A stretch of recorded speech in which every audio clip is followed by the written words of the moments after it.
Hey everybody, good afternoon. Today is January 24th, Friday. My name is Doug Massey. I'm the president of AFGE Local 17. This is our very first real podcast. We tried the artificial intelligence. It wasn't really working so well. So we have our first guest here, Benton Komins, Dr. Komins. He's an attorney at the Board of Veterans Appeals. And what we're going to talk about today is the program that Benton started 5 years ago. It was called the PIP Rehabilitation Project. And it was basically him and a few other attorneys assisting other attorneys who were struggling, those people put on PIPs, and also people who didn't get to that point of being put on a PIP where they were struggling with their quality and their productivity. And so before I turn the mic over to Benton, this is in our master agreement, this book right here, which is good for another 2 years. And in chapter Article 27, Section 10, about performance improvement plans, it says, in addition to a review of the employee's work products, the PIP will be tailored to the specific needs of the employee and may include additional instructions, counseling, assignment of a mentor, or other assistance as appropriate. For example, if the employee is unable to meet the critical element due to a lack of organizational skills, the resulting PIP might include training on time management. So basically, when somebody's on a performance improvement plan, it means they failed a critical element and they have a 90-day opportunity period to bring their performance up to fully successful. And management is required to provide some kind of assistance to figure out what's the problem, what's the assistance to address that problem, and whatever the assistance is in the plan must be provided. We realized that that assistance was not adequate, and Benton came to me 5 years ago with his proposal. So Benton, why don't you talk about how this started and what this is, what your program is? Sure. Hi, everybody. First off, there was a critical need at the board. When I started with Local 17, I was doing PIPs. I mean, the union has to be involved in the preparation of a PIP, and it was astounding that these PIPs were proposed, but everything was put onto the shoulders of the attorney. What was done on the part of management was to have biweekly meetings. Well, biweekly, that falls far short of training and strengthening of skills to improve performance. And one thing I wanted to add, Doug, that 90 days is a minimum. A PIP can be extended, and oftentimes it is. When someone is showing improvement and you have the support of the VLJ, you'll get an extension. So basically, I would go in, and at first I was working with three of my colleagues, three other stewards, who I'll do a shout out to. Denise Adams Hill, Sakina Baxter, and MB Vasilio. We went in, did the PIPs, and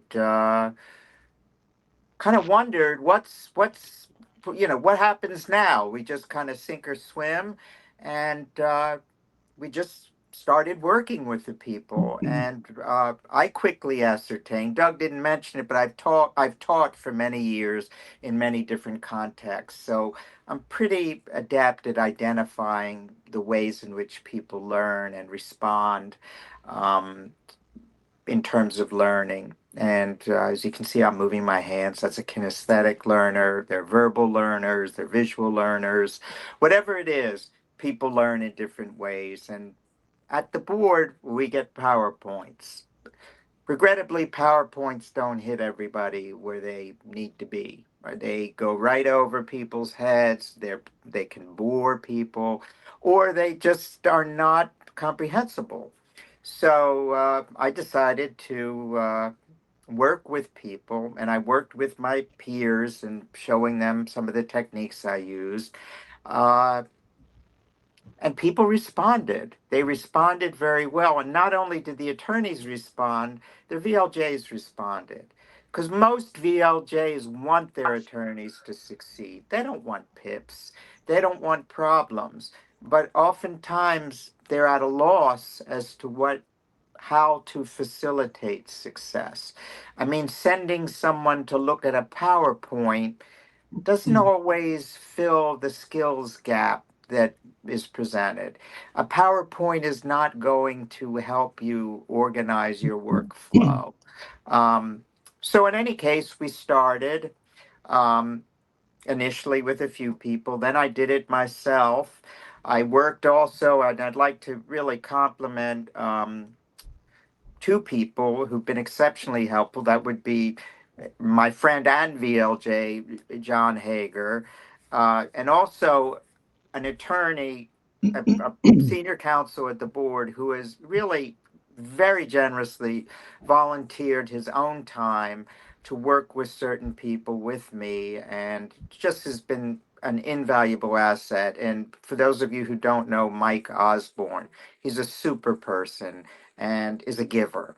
And we work in a place where there are not all that many givers. There are a lot of takers, but Mike is a giver. And you know, I mean, all of us at the local have thanked him, but for those of you who've worked with him, you know how much Mike does and how much he cares. And hopefully you know how much I care because, well, I kind of think you do because some of you I've been working with for 5 years now. You come back. I don't know if you like me or you need help, but I'm also I tend to not let go. I check in with people and make sure that they're on the right path. Most people like you, Benton. I think most people do. I hope so. I like Not them. everybody, not everybody, but most Well, people. you can't please everybody all the time. But what matters I'm not. is I'm that not going to make fun of you a sweater vest, by the way. I've been thinking about that, but I'm not even going to bring that up. But they're let me ask you okay. this: like, what did you see were the major barriers that people were having when they, were having problems with their performance, and how did you address those barriers? Okay, there were several. One was lack of comprehension. Substantively, there were gaps in knowledge of the substantive law. And probably the more pervasive problem is really efficiency, time management, learning, maximizing time to its most efficient end. In a production environment, that is number one. Um, not now, that's good production. You want to do good work at maximal efficiency. And again, I like to use the analogy that you're running your own law firm and your lights, your rent, your livelihood is contingent on those billable hours. You want to make each billable hour count. Unfortunately, we come to the board, we go through boot camp or whatever it's labeled now, and watch some slides, watch people talk, have a workbook or whatever, and then have a mentor for a period of time. But then there comes the point where all of a sudden you're in front of this mass of documents, and you have to make sense out of it. You have to figure out, well, what am I doing? What am I looking at? What are the elements that I need to apply? How do I apply IRAC to this mess in front of me? Um, and that transition, it can be tough. It's tough, and it's tough to really organize yourself to rapidly move through this without getting confused. Without those of you who've worked with me know that I'm not a believer in a bunch of post-it notes, scraps, stick-ups, any type of outside extraneous material. We want to keep everything as neat and trim as possible and directed. And more than anything, that seems to be a problem for people. Well, let me ask you something. How many 5 years? It's a long time. I was thinking in my head, like, 3 years, but it's time goes by fast, especially, the pandemic. I can't believe Well, that and was you're five having years fun, ago. right? I Yeah, mean, come on, we're all time having goes by fun. when you're having fun. How many people have you helped during that 5-year period? You know, Doug, I always try to answer you this, but it's always in flux. So as of now, it's 115. But I have a lot of repeat customers who come in and out. So let's say 115. Next week it might be higher. My door is open to everyone. It's roughly 10% of the attorneys at the board have come to me one way or another, And by which the is an way, awful lot. Ben is a steward. He has some official time. A lot of this he does on his own time because Ben is one of those super producers. I don't know how he does it. There's certain people at the board. Benton's one. Jackie Conley's another. She does hundreds of decisions every year. And so, we're very grateful that we have Benton here to help all these people because, I recall my first year, I started the board in 1997, and my chief judge was Constance Tobias. And I remember she told our office that it costs about $100,000 to train a new attorney. And this was like almost 30 years ago, right? Inflation, it's got to be more. Like eggs have gone up. Um, and I'm thinking the amount of money you've saved the department, like all those people, they would not have been let go. More of them would have been let go. And also, it's not just that, but um, the ones you've helped, they're probably much more productive now. So, even if somebody does 5 or 10 more decisions a year as a result of your efficiency tips, that's an incredible savings to the Yeah. department. That's more veterans being served. And I think that what you've done is amazing. And the people that have helped out is um, and I don't know if you've been recognized for that. Probably not. But Well, we recognize it. I have by AFGE. I got that accolade. Well, recognition. In the long run, the recognition is seeing people go from PIPs to getting their 14s, which just this past week, two did. That's success for me. I'll share a little anecdote. I was recently talking to my DVC, Tracy Wessner, who, those of you who know Tracy, she's been at the board for a long time. She's extremely supportive of what I do and of attorneys. She knows that a lot of people take more time than others. But Tracy said to me, and I never really thought of it, that there are people who I worked with who are on PIPs who are now helping other people. Mhm. That is an accolade. Uh, and that's how you build community. It's how ideally, I would love to see people who I've played a role in their success help facilitate the success of others, um, because there's a wealth of knowledge amongst the 1,200,000 of us scattered all over the place.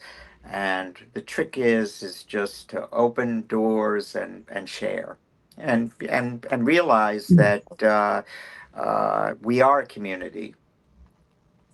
Well, while you were talking, I was thinking, we have a large workforce, over 1,000 attorneys, and you get a group that big. There's definitely certain people that the job is not for them, Yeah. and some people, whatever it is, they don't like it, or some people have personal problems, substance abuse problems. There's really not much we can do for those people, but the vast majority, that's not the case. And I do know we've dealt with some people, and this is kind of tragic. I remember you brought somebody to my attention who was on a PIP, and I was just shocked because I think they'd been at the board for 10 years. And when I was writing decisions, when I went back in 2019 or 20, um, I had to be retrained, and I used to call this person for advice because they were very knowledgeable. And Mm. I remember I said, what happened? This person's been great at personal problems. And you explained that they had been switched to a judge veterans law judge that it wasn't working out, and you eventually got her moved. But and I know it's not a common thing. There are a handful of judges, veterans law judges, that slow people down, and people can be moved away from them, and they're very successful.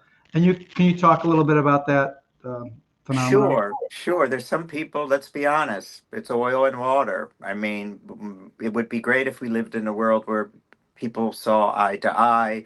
We don't. Um, one of the difficulties at the board is that a great deal of your success as an attorney is contingent on the judgment of one person, and that person is your supervisor, VLJ. The structure used to be different, where there was sort of an intermediary party, the chief judge.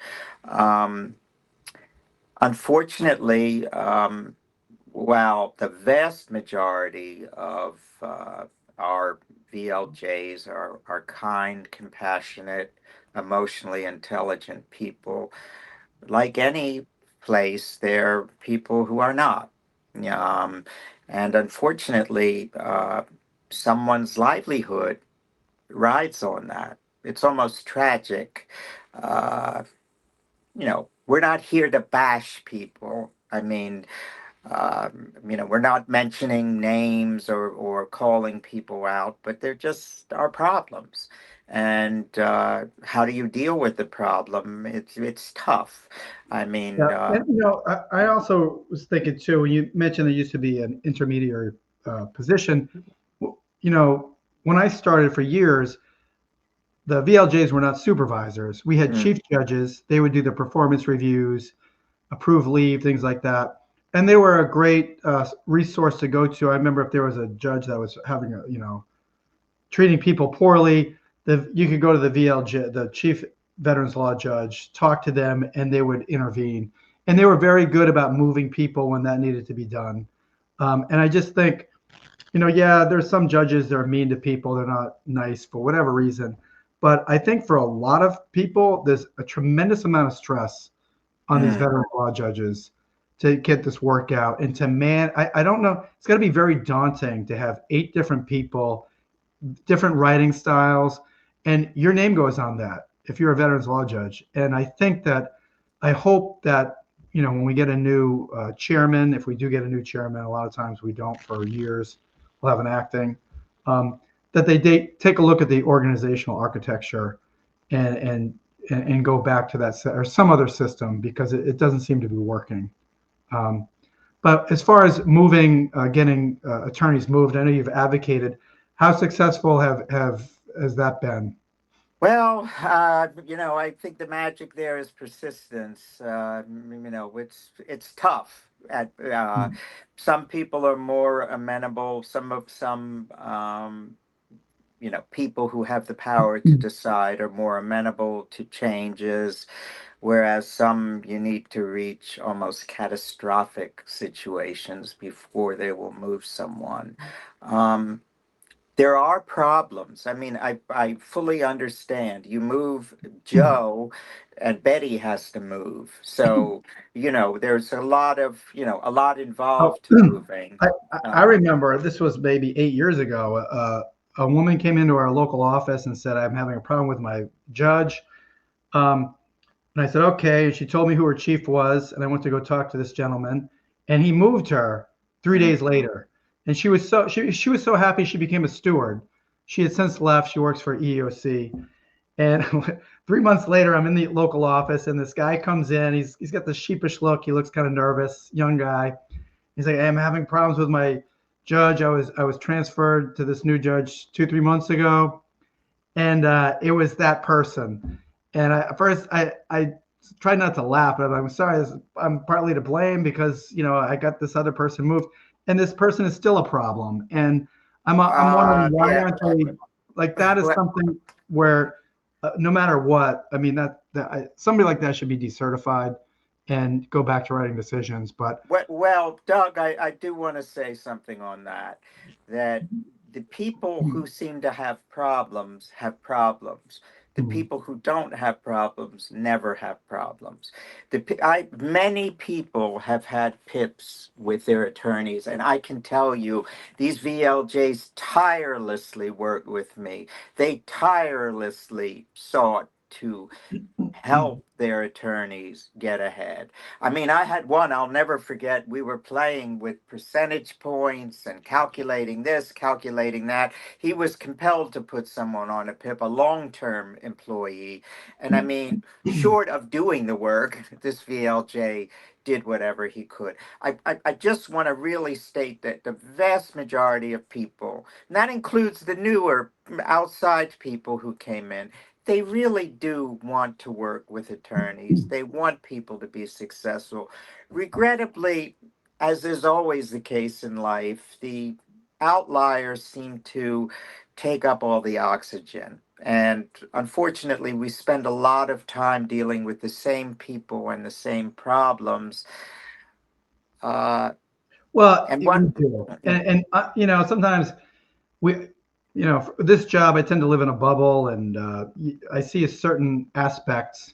It's kind of like that proverb, the blind guys touching the elephant, and one touches the tail, one touches the trunk, and it's a different experience.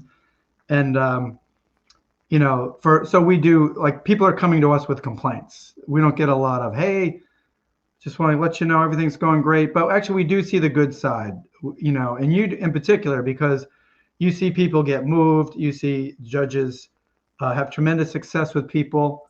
And tell us a little bit about that, because we Okay, seem I to have focus a on negative. VLJ who I'm working with now.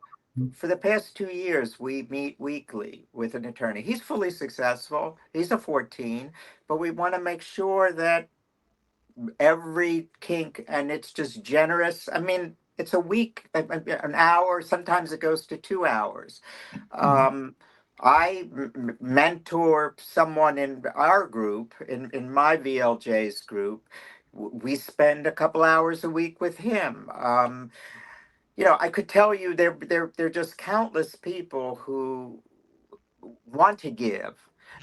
They just don't have a forum to do it. So, kind of, this program allows that space in a non-combative way. I mean, when I go to a PIP, I always try to tell people, and again, 99% are receptive to it. Let's view this as a collaborative effort. A PIP is not discipline. A performance improvement plan is a frozen moment in time where an attorney can sort of retool themselves to move forward. And with that attitude in mind and that work together, but we've been very successful. The question is, how do you get to the people before the pips arise? And that is Well, that's really, yeah. Go just on, to let Doug. people know, you can contact Benton if you're on a performance improvement plan. I get notified. I immediately notified Benton, and he's going to be there. Also, before that even happens, you're more than welcome to contact myself or Benton. Now, if you contact me, I'm just going to refer it to Benton, so you might want to cut out the middleman. And he is willing to work with people because he does have the time, because he is. Including first year people. I mean, Yeah. as of last year, I've worked, I've had VLJs come to me with their first year people, and it's been immensely successful. Uh, don't, you know, that's a critical year. And we don't want to lose attorneys. And I've had some friends, I mean, obviously I've become friendly with a lot of these VLJs. They don't go and say, oh, we need to fire someone. They'll come to me before they do that. And it's nice to know that. It's great And to have people come to you in that way. Yeah. And I think being in a virtual world these days is a challenge. And what you're doing, it's a way to create a sense of community. And I think that it was kind of in the beginning of the pandemic. I think it was JR, one of our stewards, JR Cummings, came up with the idea of having informal mentors and kind of like recreating the hallway experience where, we used to see people in the hallway and you talk about, you ask questions, and, everybody's working from home, which is, a great benefit, and people are actually a lot more productive at home because of the hallway experience. It kind of cut a lot of time, and people can stay focused. But to match new people with more senior people, and ask questions about the law, and other questions about the culture of the board, and how to be successful, and how to keep getting promoted and things like that. And I think maybe we should resurrect that, because it's kind of what we try to do at Local 17 is build a community, and it's and even just knowing, like, hey, I got transferred to this new VLJ. Can you tell me about this person? And a lot of times people are home, they're alone, they don't communicate with anybody. And if you're able to say, oh my God, I've been having this terrible experience, I didn't know other people were having this experience. And it kind of takes the sting away. You don't feel like you're out there, drifting alone. But it is a huge impact on the veterans law judge you get. And I worked for one VLJ for 8 years, and I really liked her a lot. She was one of the best VLJs. I got transferred to somebody else, and my productivity went up like 40 or 50 decisions in 1 year. And I swear I wasn't working any harder. I didn't put in any more time. It's just that the one I had for 8 years was very picky, very particular, and I knew when I went through a file, I better get everything, because she was going through that file as well. So I missed something. And there's not a lot of VLJs like that anymore, because it's just the nature of the work. But my productivity went up, and and it can go the other way too. You can get put to somebody the other way who's very picky, or has a funny writing style, or returns everything, even for minor corrections they could make themselves. And and we've seen people get put on performance improvement plans who've been successful for years with different VLJs, and it determines bonus money, things like that. So it is, it's not like all the Big Macs are made the same. Veterans law judges have different styles, and that's one thing to be mindful of with this kind of work.